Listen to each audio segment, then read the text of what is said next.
Por la señal de la Santa Cruz de nuestros enemigos, líbranos, Señor Dios nuestro. En el nombre del Padre, y del Hijo, y del Espíritu Santo. Amén. Señor mío y Dios mío, creo firmemente que estás aquí, que me ves y que me oyes. Te adoro con profunda reverencia. Te pido perdón de mis pecados y gracia para hacer con fruto este rato de oración.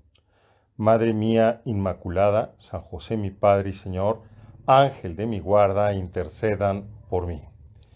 En este 15º domingo del tiempo ordinario, escuchamos la narración de la parábola del buen samaritano, conocida eh, pues muy bien por muchos de nosotros. Y el texto de esta parábola está preparado por la primera lectura donde se nos dice, se nos invita a cumplir los mandamientos de Dios, a vivir según la ley de Yahvé, y se nos exhorta diciéndonos que la ley de Dios, los mandamientos de Dios, no son algo que se encuentre en el cielo o que esté en las profundidades de la tierra para irlos a buscar, sino que muy cerca de nuestro corazón, de nuestra mente, de nuestra alma está la palabra y para que podamos cumplirla. Somos así advertidos de la tentación gnóstica, de la tentación de pensar que el cumplimiento de la voluntad de Dios es algo solo apto para los iniciados, para gente que tiene una sabiduría superior, que la ley de Dios o la sabiduría divina es algo que que es muy complicado, que tenemos que ir a buscarla lejos o ir a unas disquisiciones profundísimas para poder entenderla, porque la palabra de Dios nos dice, la misma escritura está cerca de nuestro corazón, cerca de nuestra mente, cerca de nuestra boca, para que podamos cumplirla, para que podamos vivirla, llevarla a cabo, realizarla. Y justo de esta palabra, que es algo concreto, es de lo que nos habla hoy el Evangelio que se proclama en la misa de este día.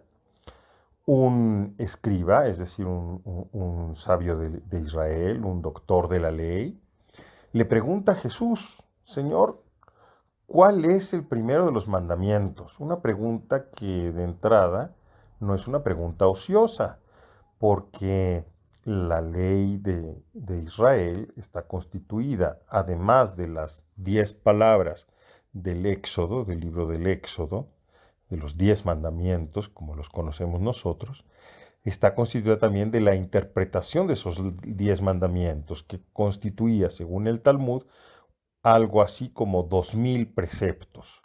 Entonces, la pregunta de un estudioso de la ley, de un doctor de la ley, acerca de cuál es el primero de los mandamientos, no es una pregunta ociosa, porque se trata de identificar cuál es lo que en medio de 2000 preceptos no puede faltar para que nosotros estemos justificados, salvados por la escritura, por la ley. Y Jesús le contesta: muy bien, ¿qué lees en la escritura? ¿Cómo lees en ella? Este cómo lees en ella tiene una profundidad muy grande, porque nos está diciendo el Señor: ¿cómo te acercas a la escritura? ¿Cómo te acercas a la revelación? Y en efecto este hombre le contesta: amarás al Señor tu Dios sobre todas las cosas y a tu prójimo como a ti mismo. Jesús, viendo que ha respondido bien, el doctor de la ley dice: muy bien, haz eso y vivirás. Pero aquel hombre, habituado a las disquisiciones sutiles, le contesta al Señor, y también como una manera de justificarse: ¿y cuál es mi prójimo? Otra pregunta que también no es ociosa, porque los, la ley de Moisés, la ley de Israel, distinguía entre las diferentes obligaciones que uno tiene según se trate de uno que es del pueblo de Israel o no lo es del pueblo de Israel, etcétera, ¿no? Una serie de situaciones allí. Y Jesús, que habla del amor universal a todos los hombres, le narra, justamente para que él entienda quién es su prójimo, le narra la parábola del buen samaritano. Había un hombre que descendía de Jerusalén a Jericó, y por el camino de descenso fue asaltado por viandantes que lo golpearon, le robaron todas sus cosas y lo dejaron medio muerto a la vera del camino. Por ese mismo camino pasaba un sacerdote y el sacerdote no, lo vio y pasó de largo. Más tarde pasó un levita, lo miró y también pasó de largo. Finalmente pasó un samaritano. Y ese samaritano se inclinó ante él, se detuvo, se inclinó ante él, le limpió las heridas con aceite y vinagre, lo vendó y lo llevó a una locanda.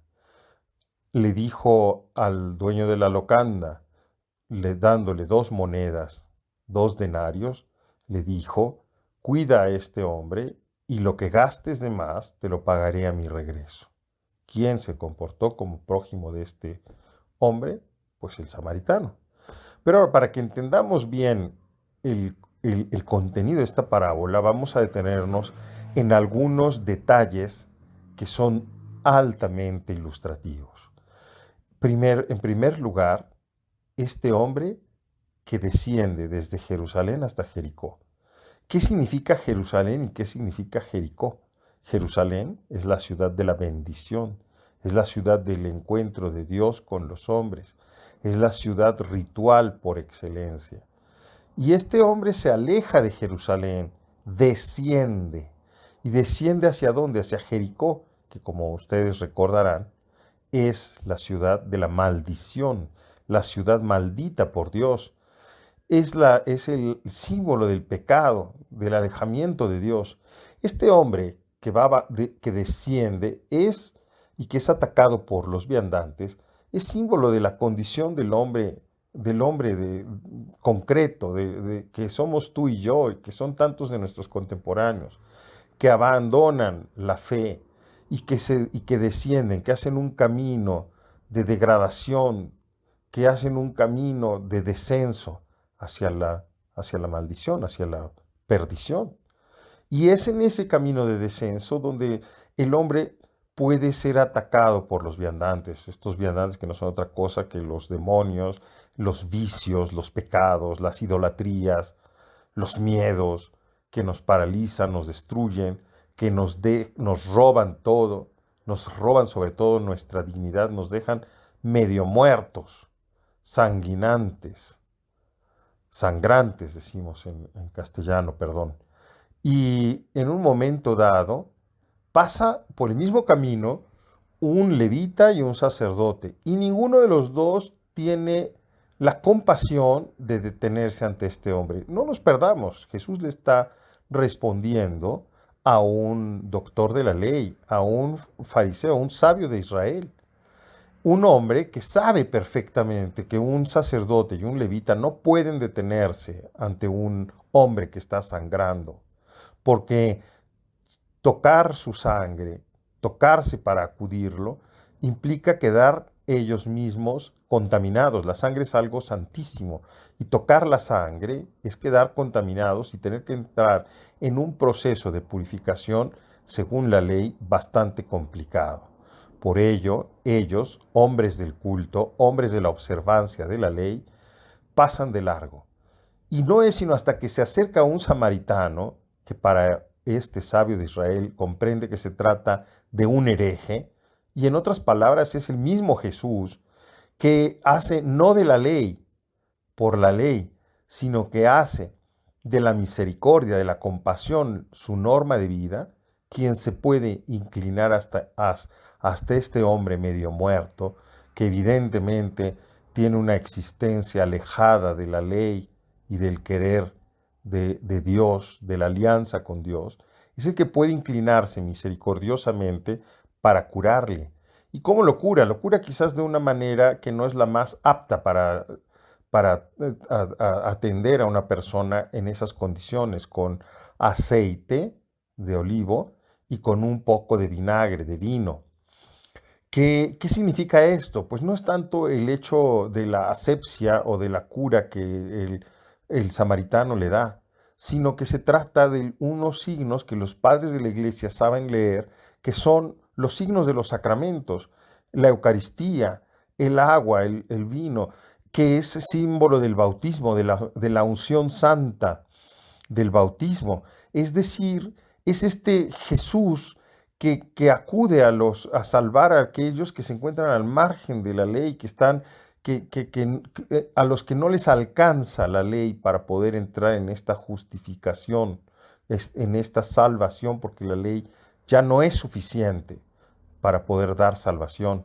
Entonces este buen samaritano, que es Jesús, se inclina ante el hombre concreto, ante el hombre pecador, y lo acude con los sacramentos, con la gracia de los sacramentos. Gracia significa gratis, algo que es gratuito, que es un don, y lo lleva a la locanda. Y esa locanda también tiene un hondo significado. La locanda no es otra cosa sino el recinto de la iglesia, donde llevado este hombre para ser acudido, para ser salvado, que termine su justificación. Son las comunidades concretas nuestras. Es la Santa Madre Iglesia que debe acoger a este hombre herido. El Papa Francisco hablará de hospital de campaña, de hospital de campo. La iglesia como ese lugar que recoge no a los perfectos, no a los ya justificados, no a los que sienten no necesitar la salvación, sino justamente a los que se encuentran al margen de ella. Y el Señor, que ya ha pagado por nosotros el precio que había que pagar, sin embargo, todavía dice, atiende a este hombre, cuídalo, y yo te pagaré a mi regreso lo que gastes de más, porque el Señor volverá al final de los tiempos, y entonces nos dará nuestra recompensa, nos dará el premio merecido por haber ejercitado la misericordia. Pues en este día, Señor Jesús, permítenos a cada uno de nosotros disfrutar de ti, grande samaritano, que te has inclinado ante nuestra miseria. Concédenos, Señor, que confiemos y que no tengamos miedo de que aunque hayamos recorrido caminos tortuosos de descenso desde la Jerusalén hasta la Jericó, caminos de perdición y de pecado, y donde nuestros vicios nos tengan postrados y casi destruidos, que sepamos levantar las manos hacia ti, grande samaritano que pasas siempre a nuestro lado, que nos llevas a la locanda para ser allí curados con los sacramentos, con la confesión, con la Eucaristía, con la dirección espiritual, para que de esa manera nosotros podamos ser rescatados y que también nosotros, la Iglesia, los miembros del pueblo santo de Dios, según nuestra condición y nuestra vocación específica, jamás caigamos en la tentación de que nuestras leyes y preceptos se devengan finalmente en algo que obstaculiza que la salvación pueda llegar a todos. Santa María, Madre nuestra, Madre de misericordia, concédenos la gracia que tu Iglesia sea siempre un recinto de caridad, un espacio de libertad y de amor donde todos los hombres puedan encontrar un motivo para seguir esperando. Te doy gracias, Dios mío, por los buenos propósitos, afectos e inspiraciones que me has comunicado en esta meditación. Te pido ayuda para ponerlos en práctica. Madre mía Inmaculada, San José mi Padre y Señor, Ángel de mi guarda, intercedan por mí.